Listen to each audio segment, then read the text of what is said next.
about my weird cellmate. So a little background information, I was 17 years old and a junior in high school. Yes, I was 17 and I was being charged as an adult, so I was in with a bunch of women. Well, one night after dinner, my cellmates and I are watching true crime shows, because that's what you do when you're in jail, watch true crime and CSI and all that shit. Anyway, so we're watching our shows and we see a new girl come in. She's got her blanket packed and we're all being warm and welcoming, and immediately all of us could sense that something was off with this chick.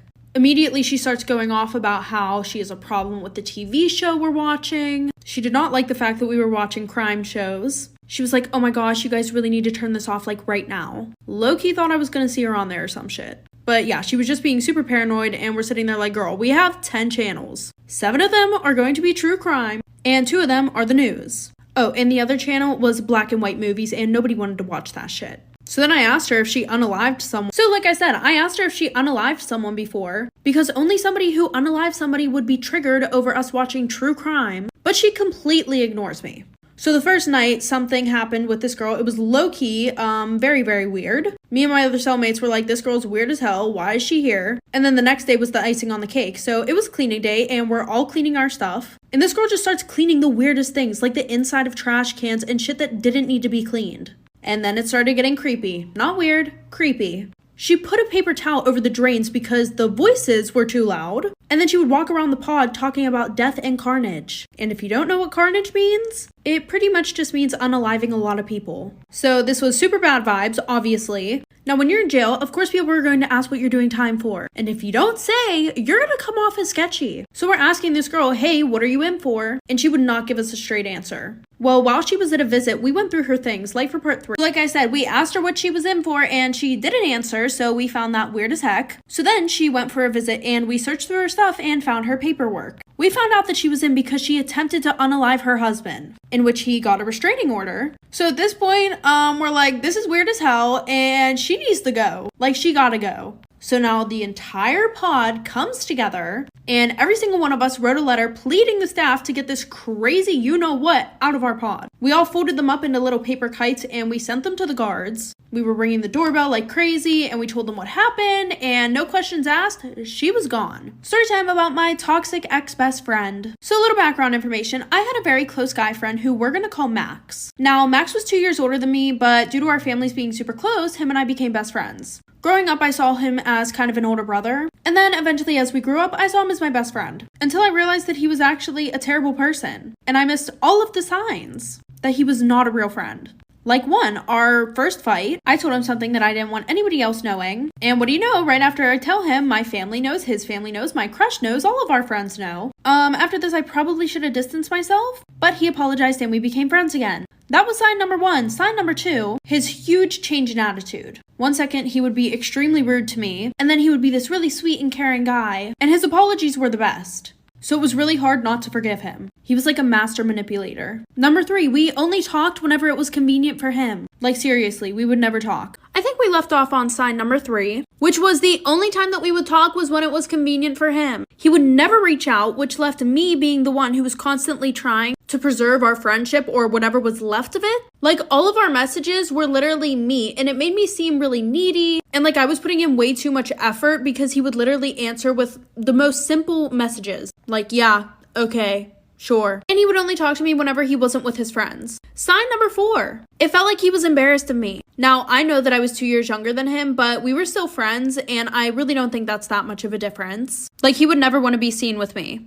The last sign, he would literally always talk about me behind my back. And I thought this was just rumors at first, until finally several people told me that it was not a rumor. He would say things like, oh, she's ugly, she's so immature, she's annoying and childish, she's so annoying. And then I finally decided to cut him off. Because if the bad outweighed the good, was it really worth keeping that person in my life? Would I be the asshole if I filed another noise complaint about my neighbor's very loud toddler? I'm really torn about this. I, 33 female, work fully remote and am a bit of a homebody anybody, so I'm usually in my apartment most of the time, either working or living my life as one does. Several months back, we had a family move in across the hall from us with a little girl around 2 or 3 years old. They moved in over the course of 2 weeknights, so lots of banging and shout talking in the halls between 10 to 12 at night. So not a good first impression for both myself and my roommate. Over the months they've been here, their little one has proven to be extremely vocal. While working, she will often scream bloody murder at the top of her lungs, loud enough that it feels like she's standing directly in my apartment. I've had people on calls with me while I'm wearing headphones ask who is screeching in the background, and I have to apologize and state that it's my neighbor's child. Even at night, I will hear her screaming all the way in my bedroom, which is the furthest room in my apartment from the front door. It's not so much "I'm scared" screaming. That would warrant a different call, or "Yay, I'm a toddler having fun" screaming. It's more "I'm throwing a tantrum" screaming, and there are some days where it's near constant. I'll be doing laundry on the bottom floor, we are on the top floor, and I can hear her all the way on the first floor just yelling and screaming clear as day. I have called and complained about them to our office. They also shout talk in the hallway to each other when they have visitors, and no carpet in the halls mean it echoes and is loud. And I know multiple other neighbors of mine, both on the same floor and downstairs, have called with complaints too. Yesterday I had called in with a bad migraine, and even in my room with the door closed, I could hear her going full air raid siren, even until 10 p.m., and that just made my blood boil.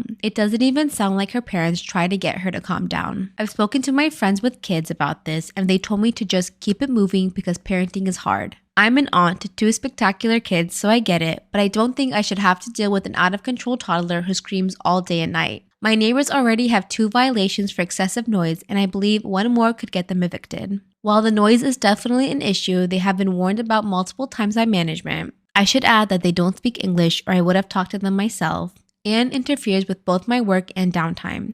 I can't help but feel immensely guilty knowing I may get a little girl and her family evicted. But even as I write this post, she is banshee shrieking and has been on and off for close to half an hour. Am I the asshole for fake sleeping all night to see if my wife is lying? The past couple of months, my wife has been complaining about our cats. She's been claiming that the cats wake her up constantly and that she's frustrated every night that she has to get up and open the door for the cats. Or the cats keep making noises, or the cats keep jumping on her. It got me to the point where she started saying she wants me to get rid of them. I've told her I've never seen or heard any of this, but she claims I sleep through it all. She kept telling me that she was getting less and less sleep and kept acting aggressive, blaming lack of sleep from the cats and that if I didn't get rid of them, she'd leave me. I legitimately started considering giving the cats to my sister until I noticed something. One morning, she claimed she had gotten up multiple times throughout the night to help the cats. She listed a bunch of times. I thought it was weird because I had been up until 4 a.m. and she claimed that she got up at 1 a.m. to open the door for them and a few times around 3 a.m. because they were meowing and jumping on her. I was in the bedroom the entire time while she slept, and I know none of this happened. Things weren't adding up, so I decided to run a test.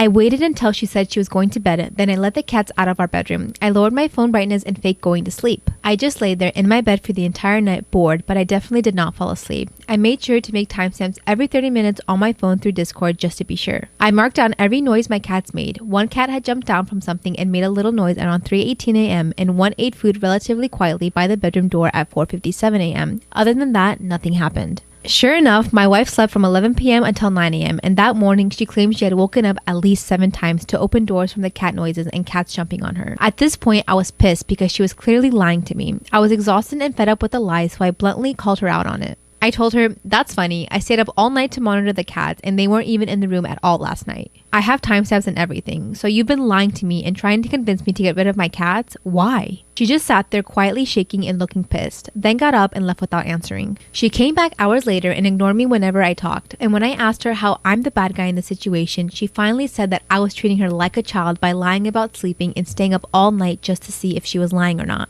And that making timestamps and everything as if I was an investigator was going too far and makes me an obsessive asshole. I did it because she was threatening to make me get rid of the cats or she'd leave me, and her claims didn't add up. So am I the obsessive asshole here? Am I wrong for telling my sister-in-law no one cares that she's pregnant? See, this is one of those posts where it's like, duh, you're the asshole, but then when I read it, it's like, oh, never mind, watch. Backstory. My cousin, 33 female, who I'll call Mary, lost her husband, 32 male, and 2 of her 3 children, 3 female and 9-month-old male, in a car accident last week. Her and her daughter, 5, are as you would expect, and it's just heartbreaking. Well, today was the funeral, and my brother's wife announced her pregnancy the second they arrived at our house this morning, and we were like, okay, congratulations, but please keep it on the down low for today. Well, when we arrived at the church, she kept making gagging sounds and rubbing her stomach, saying, I, as a mom, can't imagine what she's going through. They have no kids, so people would look at her and she'd tell them she was pregnant. Afterwards, at my aunt's house, my sister-in-law kept making everything about her. Like someone was in the bathroom and my sister-in-law would loudly say, pregnant lady needs to pee. She literally told my cousin to give her her seat so the lady with the baby could rest her feet. I ignored her until she came to Mary, stuck out her flat belly and said, me and Isaac just found out I was pregnant and honestly, we are beside ourselves. It could happen to us. Mary broke down crying. I snapped. Who says that to a woman who just literally lost 2 babies? I said loudly to my sister-in-law, no one gives an F you're pregnant. Look around. It's not just 1, but 2 babies' funerals, not to mention the love of Mary's life. Like, I knew you were an attention seeker, but for fuck's sake, you took the test 4 days ago. Just leave. Good for you. She did leave in tears, and my brother called me a fat, bitter bitch. Oh, what the fuck? I've gotten phone calls from my brother and my sister-in-law's family calling me the world of names because I made a pregnant woman cry. Mary and my aunt thank me, but if I'm being honest, I feel bad about causing a scene. So please put me in my place if I'm wrong. Her husband, your brother should have pulled her aside and be like, yo, what the fuck are you doing? Shut the fuck up. But if he don't do it, you can do it. So, little update. I found out this morning that my brother and my sister-in-law harassed my cousin with phone calls for her to talk to me about yesterday. My aunt gave both of them an earful and then made my cousin turn off her phone. My brother and my sister-in-law were at my parents' house trying to get their side in when I arrived. They both came at me screaming and yelling about my sister-in-law's feelings and she couldn't miscarry from the stress I caused her. Sister-in-law said if I didn't lose my attitude and apologize, I'd never be in their child's life. Oh, brother, step up, brother. I told her I didn't care, and if she was going to use the kid as a weapon, I didn't want to be in their life anyway. Things got heated, and my father ended up kicking out my brother and my sister-in-law. So yeah, all this trauma at a time, we should be there for one another. I'm so sorry you have to go through that, but your sister-in-law's fucking psycho. Your brother's whipped too. Am I wrong for asking my parents for their entire estate if they want me to be my sister's guardian? I, 23 female, have been told my entire life that if anything happens to my parents, I will be my sister's guardian. She is 33 and has some disabilities. She is currently living in a group home. The government pays for a good portion of the cost, but not all. My parents have made sure that they have accessed every resource available for her to make sure she has as good as a life as she can. I was visiting her last weekend when they brought it up again. They are both reasonably healthy, but they both had health scares in the last couple of years. They once again said that I would be her guardian. I have been giving this a fair bit of thought. I have 2 older brothers. They are both married and established in their careers. They would be better choices than I am. I want to go see the world. I'm lucky enough that my job can be done from anywhere that I can access the internet. When we went to dinner, I brought it up and said that I had 3 ideas. 1, they make all 3 of us her guardians so we could split the responsibilities and duties. 2, they leave their entire estate to my sister in a trust that will oversee her care. Or 3, they leave me their entire estate with provision that I become her sole guardian and take full responsibility. Mine is sentimental stuff for the rest of my family, obviously. I thought that was fair since it's not like they're rich and their estate will most likely consist of their house and the insurance policies they took out when they realized the long-term cost of care for my sister. They said I'm trying to shrink my responsibility to my sister and that I'm greedy for trying to get everything. I had one last suggestion and they really hated it. I said that they are welcome to cut me out completely out of their will, but that had to include guardianship of my sister. They could leave everything to her and my brothers, but that meant I would be completely free of responsibility for her care. My dad got really angry and my mom was crying when I left. My brothers both called me to say I was being an asshole springing this on my parents and that I was being greedy trying to keep them and their families from getting anything when our parents passed away. I asked both of them if they wanted 100% responsibility for our sister in return for the entire estate. I volunteered to sign away everything for them. Neither one took me up on the offer. I hate the fact that just because you're younger and you're not at the stage of your life where you're married and have kids like your other siblings, that they think they can spring it up on you because you don't currently have the same responsibilities. But no matter what, all of that stuff should be split equally between siblings. Like, why is that my fault that my sister or you guys had a child with disabilities? Or why is it my fault that my brothers are married and I'm not and I don't have kids? Like, you don't get to say that.